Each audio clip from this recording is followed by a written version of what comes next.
Well, good morning. Psalm 23:6 says this: "Surely your goodness and unfailing love will pursue me all the days of my life, and I will live in the house of the Lord forever."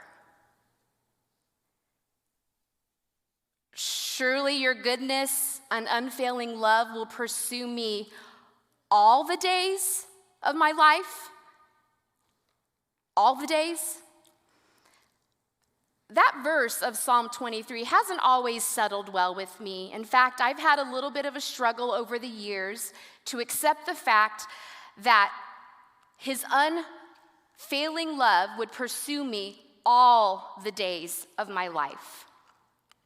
And I've struggled with this because of things I've experienced. My dad and biological mom divorced when I was about 3 years old. In fact, I was so young as a child that I don't remember them ever being married as a married couple. What I do remember is the exhaustion of going from one house to the other house, week after week, weekend after weekend, splitting holidays, splitting birthdays. I legitimately had 2 different worlds in 2 different households for my entire upbringing. One world was with my dad and my mom, which many of you have met, Tina, and the other world was with my biological mom. 2 different households, my entire upbringing. 2 bedrooms, 2 different sets of rules. One house had rules, one house didn't have rules. 2 different worlds for my entire upbringing. Surely your goodness and unfailing love will pursue me all the days of my life? All of them? So what about on these days? When I was a young child and a teenager, after spending the weekend at my dad's house, my dad would often drive me back home to my biological mom's house, and I would walk in the door, and the questions would begin as soon as my foot went over the threshold. And they weren't really questions. They felt more like interrogation questions. Things like, did they feed you? How much did they feed you at each meal? What did they feed you? I remember as a young kid, that question, because it was a regular question, struck me just kind of in an irritation way. And I remember saying under my breath, no, they didn't feed me. They just gave me bread and water and locked me up in a room. I literally said that. You did bring all of your stuff home, right? Because what I buy you needs to stay at your real home. What they buy you needs to stay at their home. Really? All the days of my life? Did you have fun, or did you miss mommy? Did you want to come home? Please tell me you didn't tell Tina that she's your mom, because I'm your real mom. You didn't call her mom, did you? Tell me how much you love me. Tell me how much you love mommy. And please tell me you love me more than that other woman. I hated those stinking questions. And I remember as a kid, even elementary and younger, they were annoying. They didn't make me feel good in my belly. I remember thinking my belly always hurt when I had to answer those questions. And as I got older, of course, maybe junior high or high school, high schoolers, the maturity, comes upon them and all of their wisdom. So think of me as like a 16-year-old, 15-year-old, wise, full of wisdom young girl. She would ask these questions, and I would answer them on purpose, incorrectly, just so I can get a rise out of her and start a fight. Because, that's wise, that's mature, right? If we were to take Psalm 23, we were to cut it out, paste it on a scrapbook page, because if any of you know me, you know that I love scrapbooking, I love crafts, I love all of that creative stuff, and we were to take this part of Psalm 23 and remove it from the entire chapter, and take it out of context, we would see on this scrapbook page this beautiful statement of peace, of satisfaction, someone's life who is truly blessed, that's only full of love, goodness, kindness, no suffering at all, no encounters with evil. And if we were to take it out of its context and take it away from the rest of Psalm 23, I would think, where in the world is this person that lives this beautiful, perfect life? Because I want to meet them. I want to sit them down. I want to interview them. I want you to tell me, what are the ingredients to attain this life that is only full of goodness, only full of kindness, only full of love? Because I haven't experienced that. So whoever you are, you need to give me the secret rules to get that life. Greg has taught us well over the years that anytime we take a verse out of its context, it becomes a pretext. It takes on a meaning for us that was never intended. He's also said that if we get to the heart of what the author really meant, it always has this greater beauty than what popular Christian culture has told us it means. Surely your goodness and unfailing love will pursue me all the days of my life. All the days? So this morning, let's keep that passage in context with the first 3 weeks of our series, People of Abundance. On May 24th, Greg kicked off this series teaching us about a portion of Psalm 23 that says this: "The Lord is my shepherd, I lack nothing." We learn from his message that people with the mindset of scarcity, they're super protective of what they have, and they're extremely jealous of what they don't have. They begin to compare themselves to others, and they always feel like they're lacking something. People with a mindset of scarcity, they're stuck with always wanting that one more thing that they don't currently have.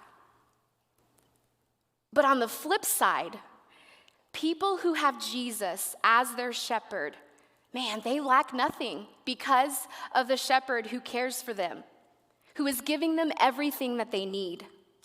They have this attitude, and he kept using this stinking Hebrew word. I'm like, speak English, dude.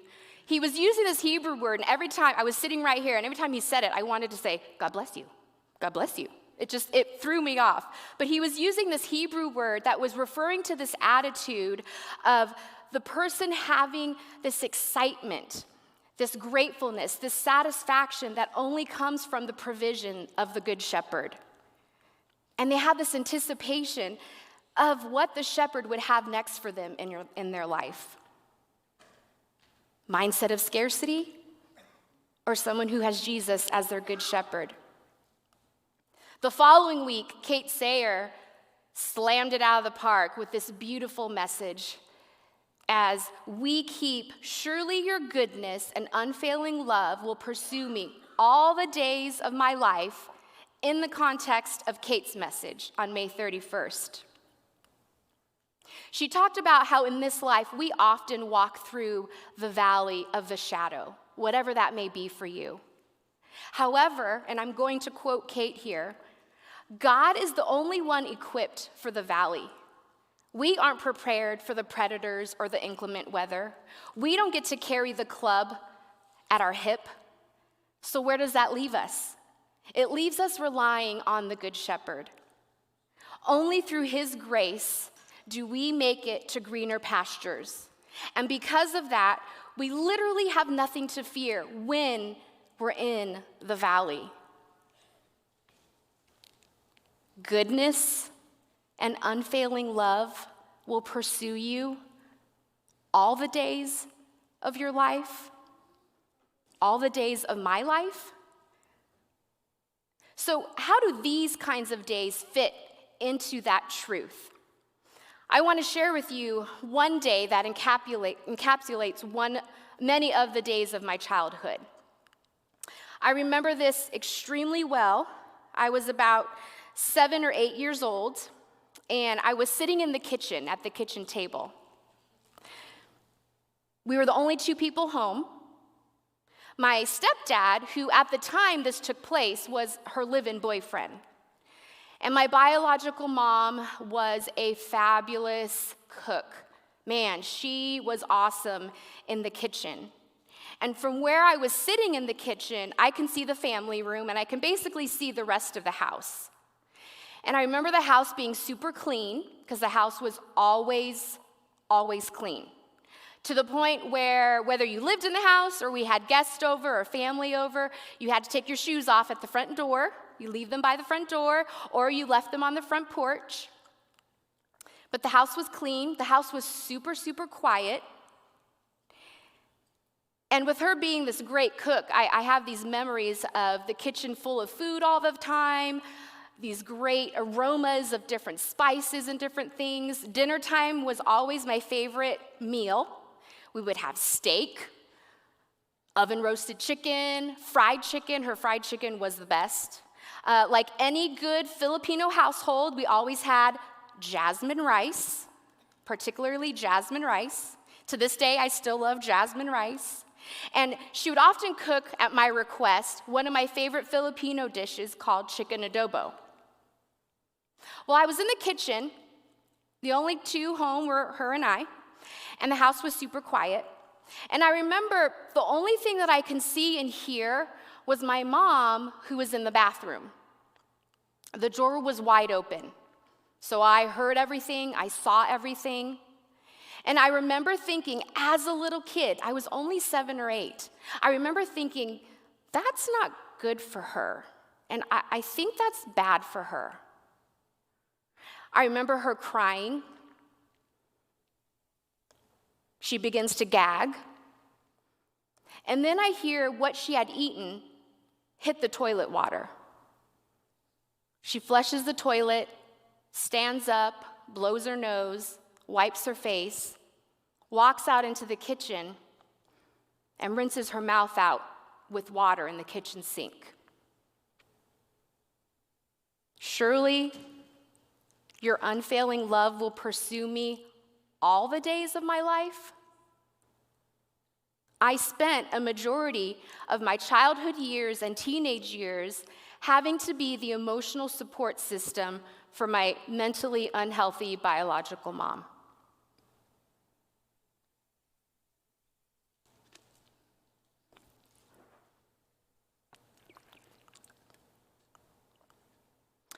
When the author of Psalm 23 said, "Surely your goodness and unfailing love will pursue me all the days of my life," he had walked in the valley of the shadow of death.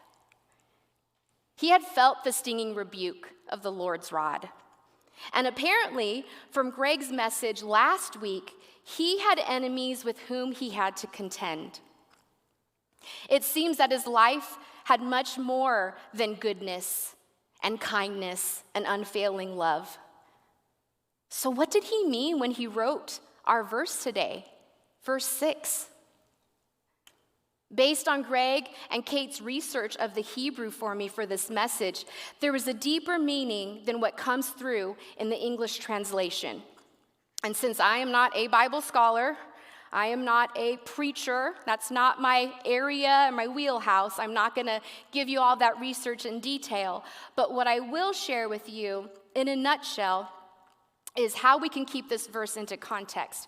When the Lord is your shepherd, when the Lord is my shepherd, only his goodness and kindness and unfailing love will pursue you all the days of my life. And that's pursuing me all the days in my life. In Genesis, we meet a man, Jacob, who suffered greatly throughout his life. He was repeatedly threatened by enemies who were seeking to harm him. And at the end of his life, in recognition of this beautiful truth, that it was God that protected him and guided him throughout all of his troubles, he actually refers to God as the one who shepherded him from birth to end. And we find that in Genesis 48:15. Only goodness and kindness pursue me all the days of my life. In other words, now that I see that it was the Lord that was pursuing me when I was a kid, when I was a teenager, even now as an adult.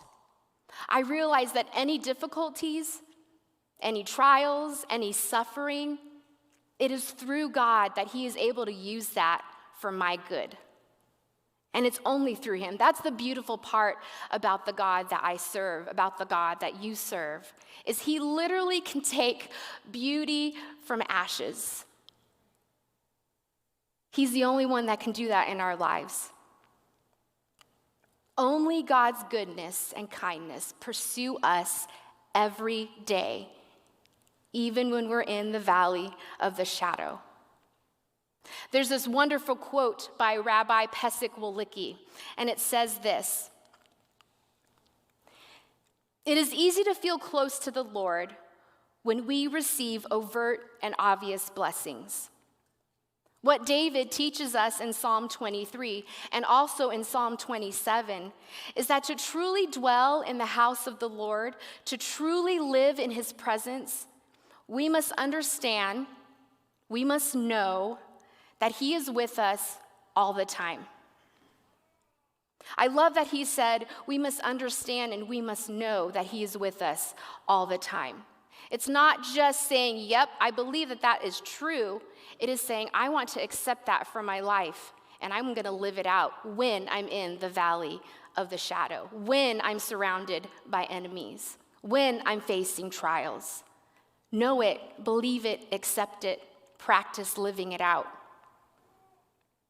The valley of the shadow, whatever that may be for you, whatever it was, let's be honest, on this life, whatever it will be, right? Because we are not promised rainbows and unicorns and fairy tales and Hallmark channels, although that's my favorite.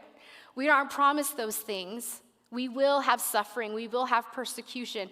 The valley of the shadow will not pursue you every day of your life. What will pursue you as a person of abundance, as a people of abundance, as a church of abundance, is the unfailing love, the goodness, and the kindness of our shepherd. That is what will pursue us every day of our lives. That is what was pursuing me as a 7, 8-year-old, 15, 16-year-old, early 30s, now in my 40s. The Good Shepherd has been pursuing me relentlessly, and I get to practice living that out. I get to lean on him in the valley of the shadow. I'm going to have the band come up, and we're going to prepare for worship this morning and a time of prayer after worship.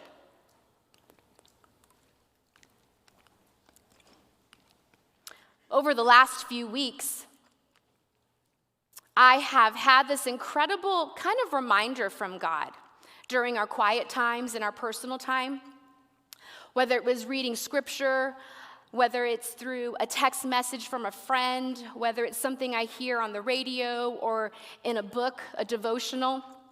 And I've had this reminder. It's not this like epiphany or truth that I don't already know, but it was really just a great reminder that as a person of abundance, as a follower of Christ, we get the front row seat to seeing how God works in our life, in the lives of other people, in our world. And we often see God over here doing his thing. We see his character. We see who he is. We see what the word says about him. We get to see those things up front and personal. We get to witness his transformation, his forgiveness, his mercy, his protection. We get to witness his relentless love.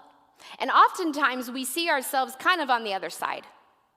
Whether you're a student, you're a parent, you are an empty nester, you're single, you go about your daily life, school, work, hobbies, jobs, mowing the lawn, going grocery shopping, whatever all of those things are.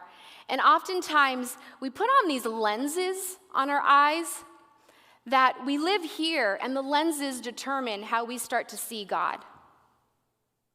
Circumstances that are negative will oftentimes make God feel as if he is distant, he is quiet, he is far away. When we're in the valley of the shadow, the lenses will oftentimes make us feel like God isn't present? What if we flipped that around and turned the lenses around and we start to view our circumstances from the point of view of God? He is the one who will sustain us. He is the one who will guide us. He is the one that will change circumstances. Not that you dismiss the pain or the hurt, not that those things aren't real, not that you go through times of frustration and deep remorse and guilt, hopelessness. I'm not saying those things go away. I'm saying flip the lenses around and let's see what God will do when we are in the valley of the shadow, when our table is surrounded by our enemies, when we feel like we are alone. The entirety of Psalm 23 is extremely beautiful because it shows us how God is in pursuit of us, how active he is in our lives. The Lord is my shepherd. That's relationship. He makes me lie down in green pastures. That's rest. He leads me beside still water. That's refreshment. He restores my soul. That's healing. He guides me along paths of righteousness. That's guidance. For his name's sake, that's purpose. And even though I walk through the valley of the shadow of death, that's testing. I will fear no evil. That's protection. For he is with me. That is faithfulness. His rod and his staff, it will comfort me.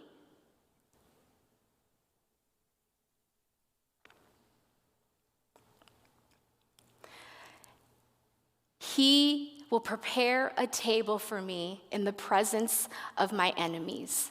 That is hope. He anoints my head with oil. That's consecration. My cup overflows. That's abundance. Surely your goodness and unfailing love will pursue me all the days of my life. That's blessing. And I will live in the house of the Lord. That's security forever.